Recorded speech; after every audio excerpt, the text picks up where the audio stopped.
In this lesson, we'll be taking a look at the transmission section of the standard surface shader. As you can see, for this lesson, I have a few new geometries, including this bottle and this glass geometry. We still have our shader ball geometry that we'll be using later on in the lesson, but for now, we'll be sticking with this glass and bottle. Also, I have this kind of gems geometry. We take a look at them later on for some of the parameters in the transmission section.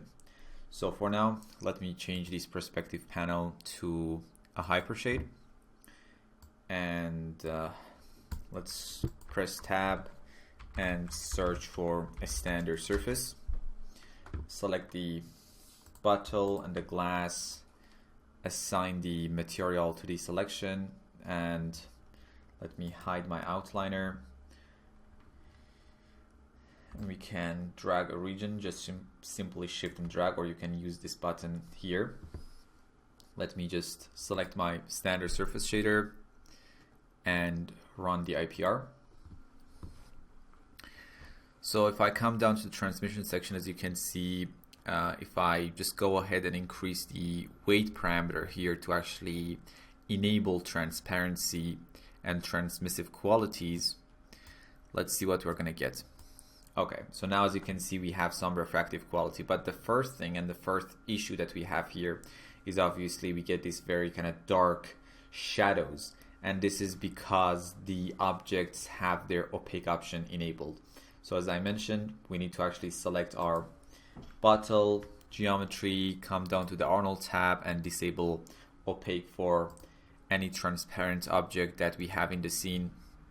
Basically, opaque, when you actually disable the opaque option, the shadows cast from the transparent object will look correct, and if there was a refraction color, the shadows will pick up the color.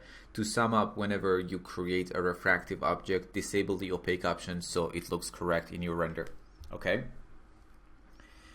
now let's get back to the standard surface shader and the transmission weight value here. Transmission basically allows light to scatter through the surface for materials such as glass or water. So you can create refractive and transmissive materials such as glass, water, honey, and so on using the transmission section of the Arnold standard surface shader. The first parameter here is the transmission weight, and this controls how much transmissive or refractive you want the shader to be. At 0, you have no refraction or transmission, and only base color and the specular reflections.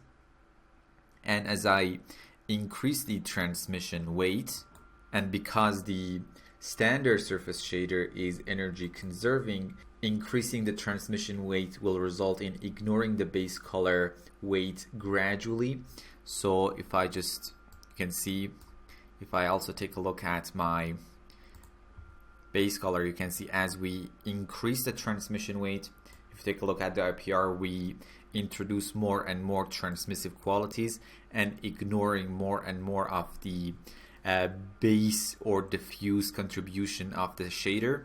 And at 1, as you can see, the base section of the shader is ignored, is grayed out completely, because this way the standard surface shader can actually be energy conserving. Prior to Arnold 5, we actually had to make sure these weight values are correct, so the standard surface shader, or the standard shader that was called back then, would remain actually energy conserving. But right now, as you can see, everything is done automatically, and as you have your transmission weight set to 1, the base contribution will be ignored completely.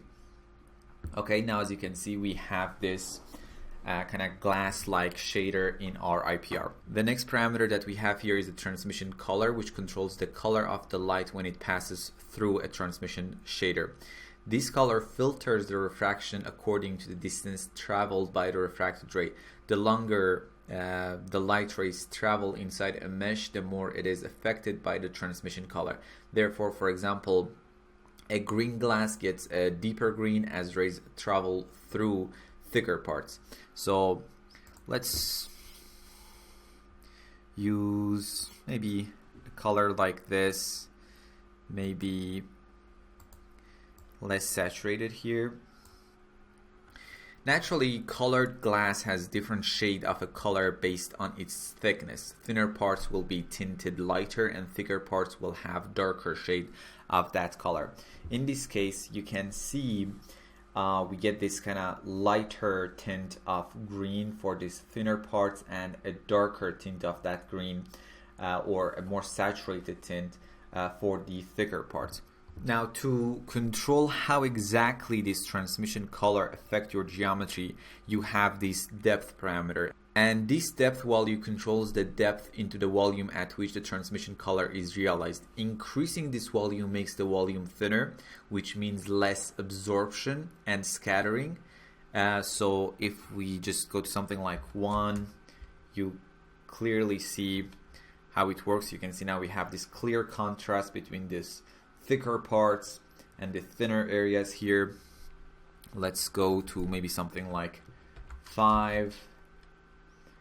Now as we increase this value, you can see the contrast between the thin and the thick parts of our geometry basically becomes less and less. Go to something like 10, we get a more even color, and basically this depth here is a scale factor so that you can set a transmission color and then tweak the depth to be appropriate for the size of your object and control how the transmission color affect the thick and the thin parts of your objects. Okay. If I go to something like 20, you can see we barely see any green shade. Let me maybe try something like 5 for now. Also, probably we can just use this white color and set the depth to 0. Now, the next important parameter is the IOR, or the index of refraction, which is this value here. Now, this IOR value is both controlling the Fresnel reflectivity for the specular section and the index of refraction for the transmission section. And IOR basically controls how much light rays will bend as they enter a medium. This value is 1 for vacuum, so the light won't bend in vacuum.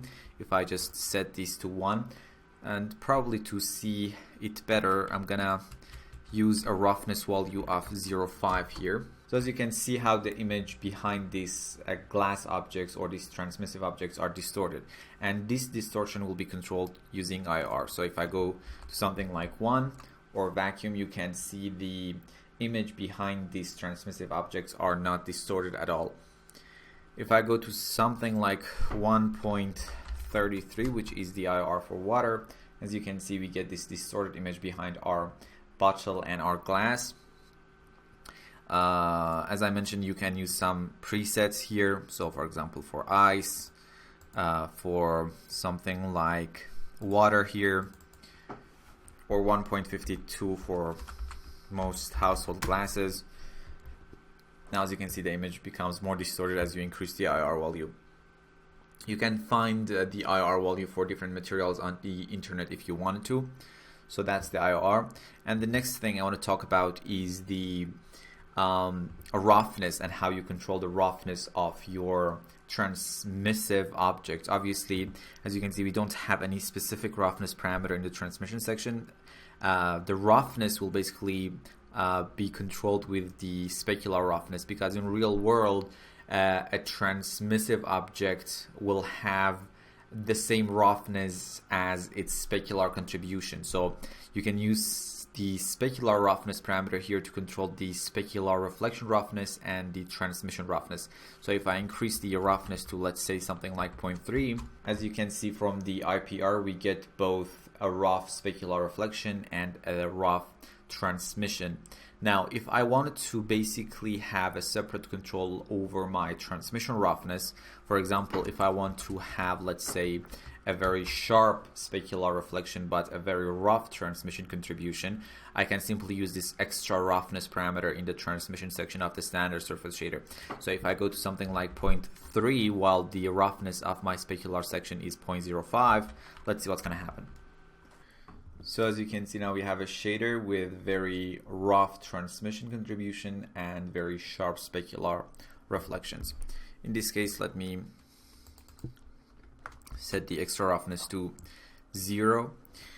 Now, the next important parameter that we have here is this dispersion AB value.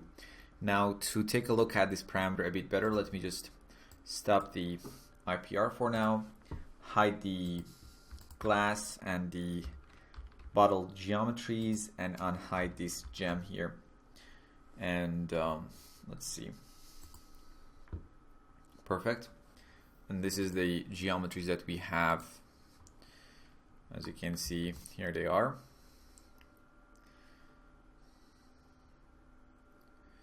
Nice stuff. I'm probably going to, let's get back to the Hypershade window here. Okay, so let me just select this gem and make sure its opaque is disabled. And also let me just rename this material to something like glass, so we can maybe glass material, and select the gem geometry here and assign this. If I get back to my standard surface shader and we're talking about the dispersion app parameter here, dispersion app controls how much the index of refraction varies across wavelengths. At 0, which is by default, the dispersion app is turned off, and the lower values, the more dispersion the shader would have. Normally you would use a value between 10 to 70 to stay in the normal range. And to get rid of any noise caused by the dispersion app effect, you need to actually increase your transmission samples in the render settings. So as you can see right now, we don't have any dispersion app, just a simple render. And if I start, so I can actually take a snap so we can compare these later on. Okay, so this is the render without dispersion app. Now let's set the dispersion app to something like 10. And this is the render with dispersion. So if I just compare it without dispersion, with dispersion, as you can see, it gives us this beautiful dispersion effect. And as you increase the dispersion app value, you are making the dispersion effect less and less visible. And as you can see, you get some presets if you wanted to use a specific value. Now this is about the dispersion app, and for now we can actually zero out the dispersion app value. Let me just stop the IPR and hide the gem, and actually unhide our shader ball as well. Also make sure this liquid geometry also is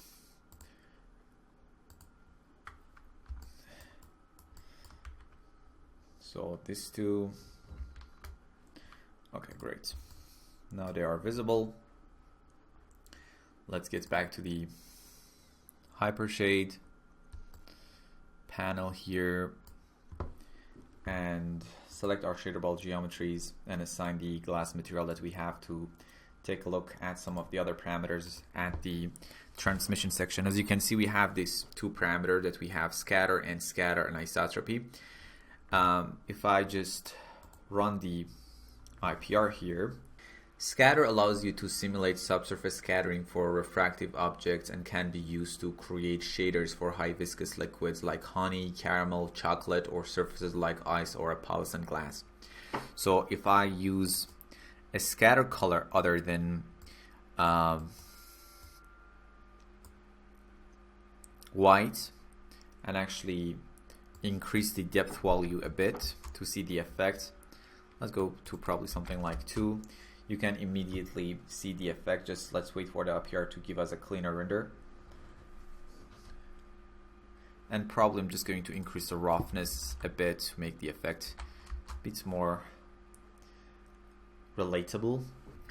Now as you can see how easily we get this kind of jam-like shader using this scatter and the depth values of the transmission section of the standard surface shader. It's a very, very powerful shader, and I really like how easy it is to create amazing looking shaders. Now the beautiful thing is, if you take a look at the way the scattering is happening, is that the thin parts are more transmissive and less scattering. They're showing the subsurface scattering properties a bit less compared to the thicker parts, and the thicker parts are having more subsurface scattering compared to the thinner parts. So this is amazing, right? We have this scatter anisotropy parameter, and basically this is the directional bias or anisotropy of the scattering. The default value of 0 gives isotropic scattering, so that light is scattered evenly in all directions, and positive values bias the scattering effect forwards in the direction of the light, while negative values bias the scattering backwards towards the light. So if I take a look at the positive scatter anisotropy, the bias is forward in the direction of the light, and negative scatter anisotropy value, which biases the scattering backwards toward the light. For now, let me set the scatter anisotropy to 0. Okay folks, now for the final shader, let's quickly create something like a chocolate-like shader, just very quickly. So I'm just going to actually create a chocolate, and the process should be very easy. This the current values can be used for something like jam, but for something like chocolate, let me use this RGB values 100, 34, and 20. Let me just zoom in here to see what we're exactly creating. The depth value here, let's try something like 1, maybe something like 0.5, or even 0.25 centimeters. I think this can give us a nice chocolate shader. Let me just render this section here to see what we're going to get. You can see from this beautiful render we have this thinner parts which are more transmissive compared to the thicker parts which have more subsurface scattering properties, and you can see the same thing is happening here. So this is our chocolate shader, and let's, for the final render, probably going to increase my camera samples to 5, diffuse, specular, and transmission samples to 4, and this should be enough. And make sure test resolution 100, progressive refinement is disabled, and just let's start the final render and see what we're going to get. Okay folks, so here is our final render, and we get this beautiful chocolate shader. Using this standard surface shader, we can obviously add a bit more variation to the specular roughness just to make it a bit more interesting, but I'll leave that to you. As you can see, just using these simple parameters, we have created this delicious chocolate shader. See you in the next lesson to talk about subsurface scattering in the standard surface shader. See you there.